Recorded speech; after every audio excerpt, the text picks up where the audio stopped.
What is this? Moment of truth.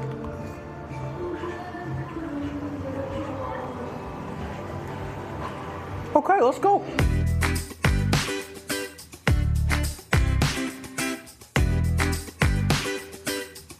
Welcome to the Rio Grande Valley. About 8 hours south of North Texas, this region has its own distinct flavor. I know I'm eating red, but this is probably the bluest spot we've been to so far. It's an area where counties right along the border vote blue all the time, but Republicans have made some inroads, right? Be curious to see how many people mention that as an issue when we start talking to them. To get the answer and something else to eat, I headed to the Tacos, Tequilas, and Chelas Festival in McAllen. If you want big city life, you won't find it this far south. If you like fast pace, then you gotta be up there. Like, look at this right here. The guy on the dinosaur? Yeah, for sure.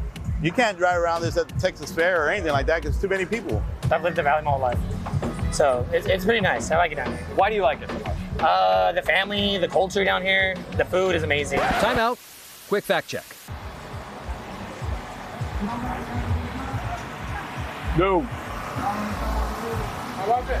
I'm gonna need so many napkins, but that's awesome. That's good stuff, man. So people love the valley for its food, its people, its pace.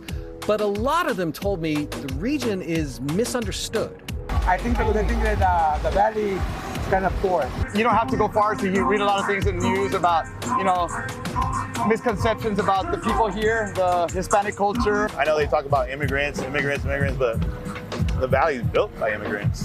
Honestly, we belong, and back in the day, we were part of Mexico. Immigration, one of the top issues this election, and one of the most divisive.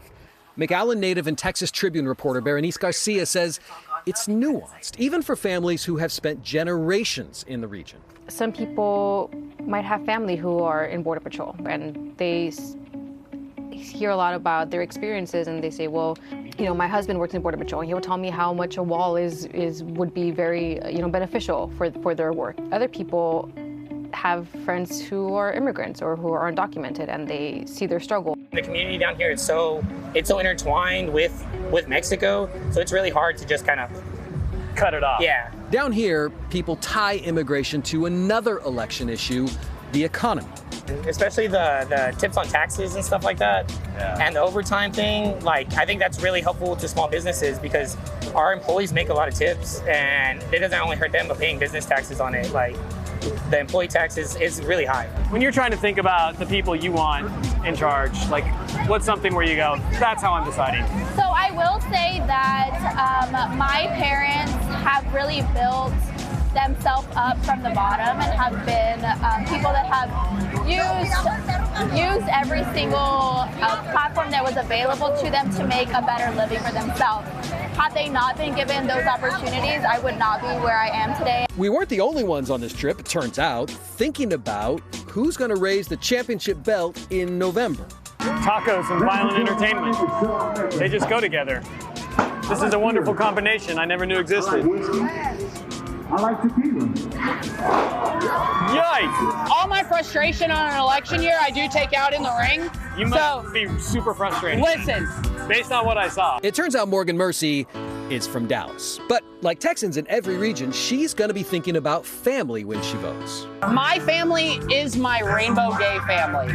So that is, whoever is helping me and my family support themselves, that's who I back. Among the locals, we found something interesting. People who say they aren't going to be casting a ballot for anyone in November. I can't even vote. I'm from Mexico.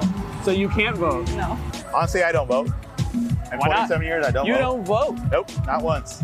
So you're not even one of the undecided voters. You're one of the non-voters? Nope. No, because I learned that everybody does what they want to do. They can feed you all they want the whole election year, and at the end of the day, it still doesn't come through. We have a lot of people who just don't pay attention to their elections. You'll have, groups, nonprofits here who really are trying to reach different people, youth, to try to get them engaged.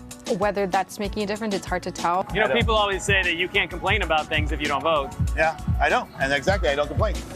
I don't complain because I have no control over it. Man, we were talking about tequila and tacos, and I was all excited. Now you've got me kind of depressed. I'm sorry, but tequila's good. Tequila, we need to turn to tequila. Yeah, for sure. It's a good conversation. So two things. How the heck are you not 10 pounds heavier by now? Yeah, I know. You're staying nice and fit with all of this. So a non-voter at the end. I think there was another one in there as well, and I'm curious because it's such a bit of a different take down south. Have you run into non-voters other places? This was the first place where this happened. In all of Texas? This is the first spot so far. And obviously there's some eligibility reasons that go into that for one of the voters we talked to. And then that second voter just kind of disaffected by this. And I will say that in other places we have talked to people who have been a little bit hesitant, a little bit uncertain. We saw that up in the Panhandle, the High Plains too, about, well, I am going to vote for this person, but is this person really going to do what I want them to do at the end of the day? Right, so we did see some of that same sentiment. There's that, and at the same time, and I don't want to speak for the guy at the end, but there's a little bit of, well, how good's just my single vote going to do? What's it going to do? You hope people don't feel that way because that's the one power we all possess as Americans. Yeah. Thanks, Jason. Look forward to it. Next trip, Jason's on the road again, visiting Central Texas. His trips to West and North Texas, by the way, and now South, all posted online for you. CBSNewsTexas.com.